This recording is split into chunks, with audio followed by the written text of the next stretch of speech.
I couldn't figure out. I mean, I had a basketball workout to coach. We had 30 some odd kids, 2 different workout groups, or whatever, maybe 40 kids.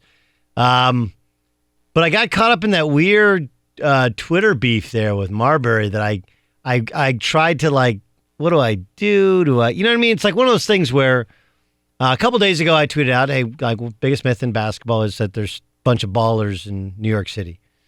And my point is more like it's just not what it used to be, right? It's just not.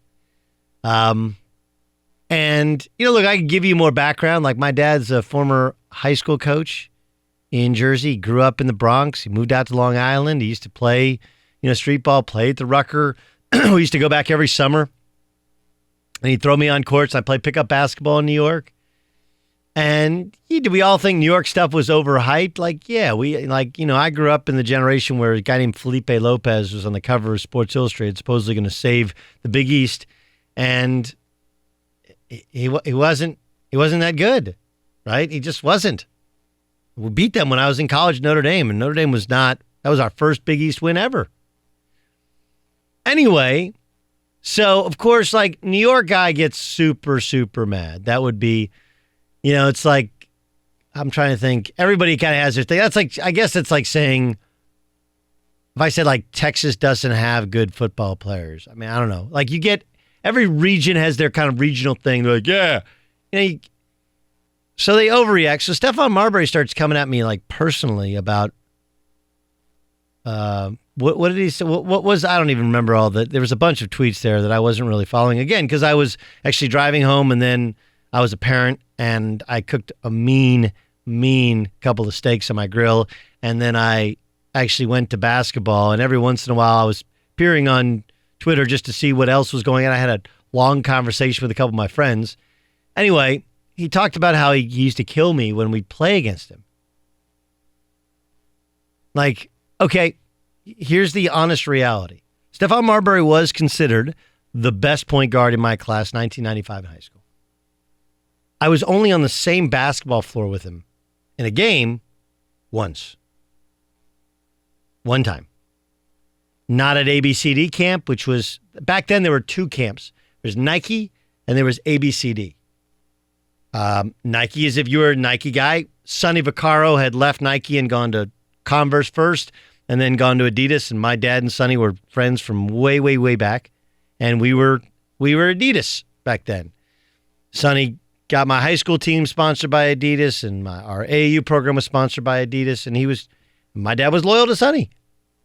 And so I don't even remember, I vaguely remember a practice. Because usually McDonald's stuff, you practice the week before. That's where all the NBA scouts go now, but they didn't then. Back then they were closed practices, and Magic's which is now, what used to be the Dapper Dan game, now the Allen Iverson game. Magic's was the week after McDonald's. So McDonald's, you got the week leading up practice-wise. You got the Duncan 3-point. Then you have the All-Star game. And then you have another All-Star game the next week. And so guys would kind of roll in whenever. Kevin Garnett didn't come in until the night before because he was studying for the SAT. So he wasn't in practice. I don't even remember there being practices. There might have been 1 workout or 2 workouts or something. But it was a very kind of different vibe. And I just made him shoot, and he missed almost all of his shots. I think he was 1 of 9 from the floor. So what I chose to do, a buddy of mine sent me the box score, and I just tweeted out the box score. It wasn't some heroic box score. I was 1 of 2. I had a sweet, fake reverse in for the layup. I think I missed the only 3 I took. I was a replacement for Chauncey Billups, who injured his shoulder, either at McDonald's or early in the week. I don't even remember. I just remember that I played. I remember that I matched up with Marbury. I remember that he didn't make any shots. That was it. And we won. But that was even the point. Point was, I was like, look, tell me where all the New York City ball players are. And he's like, you're garbage. And your dad kissed Sonny Vaccaro's butt. And I shredded you, and I'm awesome. And and New York ball players are awesome. And you don't know what you're talking about. Or maybe you're making my point for me. Right?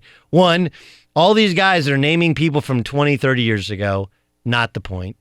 And Stephon Marbury, who had the talent to be a first ballot Hall of Famer, had to remake his career in China because whether it was just a mental inability to understand how to get along with teams and teammates and survive. Like, look, he got brought back to New York City with the Nets and with the Knicks, and it didn't work. It wasn't for lack of talent. But even Steph, like, that's 15 years ago. Kemba Walker's awesome. But New York City has a reputation of being like, oh, all the great point guards, because they used to come out of New York. Where are they now? Right? Go through where all these guys are from. But they all get bitter and they all think you're talking about Lou Alcindor, or Mark Jackson. Oh, and you're not. And instead, they turn it on you, which is what people do in politics too, right? They talk about you instead of talking about the actual topic that you want to talk about. And in fairness, the problem with Twitter is I should have contextualized it because it was during the time in which Bobby Hurley was up for the St. John's job, and I said, Arizona State's a better job than St. John's. And it's a myth that there's players in New York City. Not now. Not in 2019. Cole Anthony is a stud, though. That's Greg Anthony's son. He's awesome.